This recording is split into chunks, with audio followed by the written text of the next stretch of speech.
আসসালামু আলাইকুম ওয়া রাহমাতুল্লাহি ওয়া বারাকাতুহু। আপনি কি জানেন রাসূলুল্লাহ সাল্লাল্লাহু তাআলা আলাইহি ওয়াসাল্লাম যে ব্যক্তির ব্যাপারে ৩ বার বলেন, ওই ব্যক্তি দুর্ভাগ্যবান, ওই ব্যক্তি দুর্ভাগ্যবান, ওই ব্যক্তি দুর্ভাগ্যবান। রাসূলুল্লাহ সাল্লাল্লাহু তাআলা আলাইহি ওয়াসাল্লাম তিনি বলেন, রগিমা আনফুহু সুম্মা রগিমা আনফুহু সুম্মা রগিমা আনফুহু। কিলা মান ইয়া রাসূলুল্লাহ সাল্লাল্লাহু তাআলা আলাইহি ওয়াসাল্লাম মান আদরাকা রমাদান ওয়া লাম ইয়াগফির লাহু। রাসূলুল্লাহ সাল্লাল্লাহু তাআলা আলাইহি ওয়াসাল্লাম তিনি বলেন, সেই ব্যক্তি দুর্ভাগ্যবান, সেই ব্যক্তি দুর্ভাগ্যবান, সেই ব্যক্তি দুর্ভাগ্যবান। রাসূলুল্লাহ সাল্লাল্লাহু তাআলা আলাইহি ওয়াসাল্লামকে সাহাবারা প্রশ্ন করলেন, ইয়া রাসূলুল্লাহ সেই ব্যক্তিটি কে?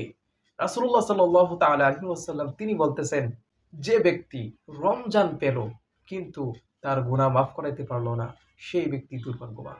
তাহলে বোঝা গেল রাসূলুল্লাহ সাল্লাল্লাহু তাআলা আলাইহি ওয়াসাল্লামের হাদিসের অনুযায়ী আমরা রমজান পেয়ে আমরা যদি এই রমজান মাসে আমরা আমাদের গুনাহকে মাফ করাইতে যদি না পারি, তাহলে রাসূলুল্লাহ সাল্লাল্লাহু তাআলা আলাইহি ওয়াসাল্লামের হাদিস অনুযায়ী আমরা দুর্ভাগ্যবান।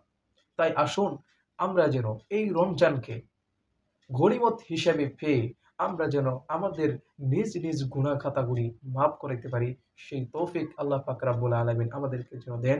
ওয়া আখির দাওয়ানা আলহামদুলিল্লাহি রাব্বিল আলামিন। আসসালামু আলাইকুম ওয়া রাহমাতুল্লাহি ওয়া বারাকাতুহু।